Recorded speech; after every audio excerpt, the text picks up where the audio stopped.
नासमझी के सबसे बुरे दौर में मेरे भीतर समाया है एक पिता। जो चंपारण रचनाकारों की भूमि रही है, गोपाल सिंह नेपाली से लेकर और सभी की साहित्य जो है सबके हित को लेकर चलता है। इसमें किसी तरह का वाद या प्रतिवाद की कोई संभावना नहीं रह जाती है। मैं आलोक सिंह और हमारे समक्ष डॉक्टर शिप्रा मिश्रा जी मौजूद हैं, जो कि प्रॉपर बिहार की मिट्टी चंपारण की जन्मी हुई हैं और इनकी शिक्षा दीक्षा भी यहीं से हुई है और पेशे से एज शिक्षक भी रह चुकी हैं। शिक्षा जगत में काफ़ी बेहतर कार्यकाल रहा, रचनाकार भी हैं और बहुत कम समय में इनका नाम आज के समय में देखा जाए तो बिहार के हर कोने में नाम इनका भी हो गया है। अब सबसे पहले आपका स्वागत है। धन्यवाद। मुझे बहुत खुशी है कि आज आपसे मेरी बात हो रही है। मैं यहीं चंपारण की हूँ, बेतिया की, और मेरे पिता एमजे के कॉलेज में प्रोफेसर रहे, माताजी महिला कॉलेज में रहीं। आप अपना संक्षिप्त थोड़ा सा परिचय दे दीजिए अपना। मैं यहीं बेतिया से सटे एक गांव है श्रीनगर ओझा टोला, वहीं मेरा पालन पोषण हुआ है और वहीं मेरा जो पितृ निवास है वहीं है। और मेरी शिक्षा दीक्षा संत तेरेसा स्कूल और आलोक भारती शिक्षण संस्थान में हुई है। और वहाँ पर जो एक प्रारंभिक जो एक साहित्यिक परिवेश मिला माता पिता से, तो यह मेरे लिए एक ज़मीन का काम किया और उसी पर मैं निरंतर बढ़ती चली गई। स्कूल के समय से ही संत तेरेसा से और आलोक भारती शिक्षण संस्थान से मैं किसी कार्यक्रम में सम्मानित होती रही एक छात्रा के रूप में। मैं एमजे के कॉलेज की छात्रा भी रही हूँ और आगे मैंने मुजफ्फरपुर विश्वविद्यालय से पीएचडी भी किया और यहाँ आलोक भारती शिक्षण संस्थान में मैंने लगभग 19-20 वर्षों तक शिक्षण कार्य किया है। तो यह बेतिया मेरा अपना है, तो जब भी कोई कार्यक्रम होता है मैं यहाँ उपस्थित होती ही हूँ। समय कौन से काम कर रही हैं आप? मैं अभी किसी संस्था में नहीं हूँ और घर पर हूँ। मैंने यहाँ से सेवानिवृत्त होने में तो अभी समय है, मैंने त्यागपत्र दे दिया है और मैं कोलकाता चली गई हूँ। मेरी कुछ पारिवारिक जिम्मेदारियाँ हैं जिसके चलते मैं बाहर नहीं निकल पा रही हूँ, लेकिन यह सृजन कार्य लगातार चल रहा है और आगे भी चलता रहेगा। रचनाकार भी बढ़िया हैं, कवित्री भी हैं आप हैं, कुछ कविताएं हो जाए आपकी। मेरी एक रचना जो पिता को समर्पित है। मेरे भीतर रहता है एक पिता, जब मैं देखती हूँ उसकी आँखों से, जब मैं सुनती हूँ उसके कानों से, जब मैं बोलती हूँ उसी की भाषा, जब मैं महसूसती हूँ उसी की संवेदनाएं, मेरे भीतर हमेशा होता है एक पिता जो संकेत करता है जब मैं विचलित होती हूँ। वह संकेत करता है जब मेरे सभी द्वार एक साथ हो जाते हैं बंद।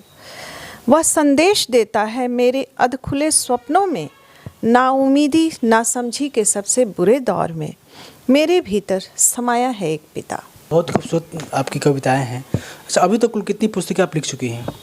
मेरी अभी तक अपनी किताब, ये चौथी किताब का कल लोकार्पण हुआ है। कौन सा किताब का कल? नहीं रहना मुझे पिंजरबद्ध, इसका लोकार्पण कल हुआ। इसके पहले मेरी एक शोध पुस्तक आई है, छायावादी रचनाकारों का विशेषण वैभव।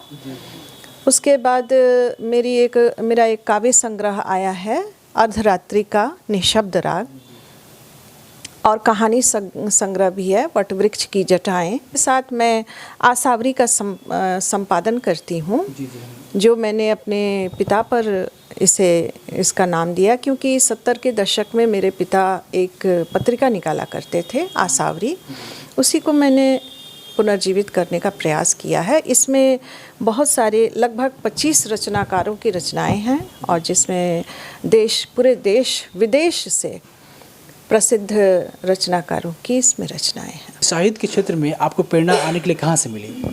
ये तो स्वाभाविक सी बात है कि पिता हिंदी के विभागाध्यक्ष, माताजी महिला कॉलेज में विभागाध्यक्ष, तो एक पृष्ठभूमि जो मेरी तैयार हुई वह मेरा पारिवारिक विरासत के रूप में जो मुझे मिला, इससे मेरे अंदर की एक रचनाकार का उदय हुआ। और सबसे बड़ी बात है कि एक छोटे से काम को भी जब प्रशंसा मिलती है, सराहना मिलती है, तो वह आगे निरंतर बढ़ती जाती है। मुझे याद है कि 2015 में मुझे जो चंपारण की 51 महिलाओं को सम्मानित किया गया था अलग अलग क्षेत्रों में, उसमें साहित्य के क्षेत्र में एक नाम मेरा भी था और 2020 में एमिनेंट फेस ऑफ चंपारण के नाम से जो 12 लोगों को सम्मानित किया गया था उसमें भी मेरा नाम था। और यहाँ की लगभग सभी साहित्यिक संस्थाओं की मैं सदस्य हूँ और उनकी गतिविधियों में शुरू से मैं सक्रिय रही हूँ। और कोलकाता जाने के बाद भी वहाँ भारतीय भाषा परिषद, बंगीय हिंदी परिषद, पद्मश्री कृष्ण बिहारी मिश्र अध्ययन मंडल, रचनाकार मंच, इन सभी की मैं स्थायी सदस्य हूँ और जो भी गतिविधियाँ मेरी साहित्यिक गतिविधियाँ होती हैं चलती रहती हैं। आप जो भी दर्शक देख रहे हैं, सुन रहे हैं, उन्हें क्या कहना चाहेंगे आप? मैं कहना चाहूँगी कि साहित्य जो है सबके हित को लेकर चलता है। इसमें किसी तरह का वाद या प्रतिवाद की कोई संभावना नहीं रह जाती है। और ऐसे समय में जबकि युद्ध की विभीषिका और इस तरह हम लोग जो त्रासदी झेल रहे हैं, एक मानसिक त्रासदी, तो मैं पर्यावरण पर भी बहुत कुछ करती रही हूँ और यहाँ की मैं चंपारण से जुड़ी हुई हूँ। तो उस क्षेत्र में एक साहित्य ही किसी को प्रेरित कर सकता है कि हमें करना क्या चाहिए और हमारी दिशा क्या है, और जो अहम से वयम तक जाने का जो एक मार्ग है वह साहित्य उसके लिए एक अच्छा उपादान देता है। अच्छा, इसमें आपको करियर दिखता है? बिल्कुल बिल्कुल। मैं तो यहाँ चंपारण में भी जो चंपारण रचनाकारों की भूमि रही है, गोपाल सिंह नेपाली से लेकर और सभी की, मुझे लगता है कि इसका विस्तृत क्षेत्र है। और हिंदी तो आजकल ग्लोबल भाषा हो गई है, क्योंकि बहुत सारे रचनाकार ऐसे हैं जो भारत से बाहर से जुड़े हुए हैं, लेकिन फिर भी उनकी सक्रियता देखकर मुझे लगता है कि मुझे बहुत मेहनत करनी होगी। Thanks ma'am. धन्यवाद आपका। आपसे मिलकर बहुत अच्छा लगा और मुझे लगा कि यह चंपारण के लिए मेरी एक नई उपलब्धि होगी। धन्यवाद।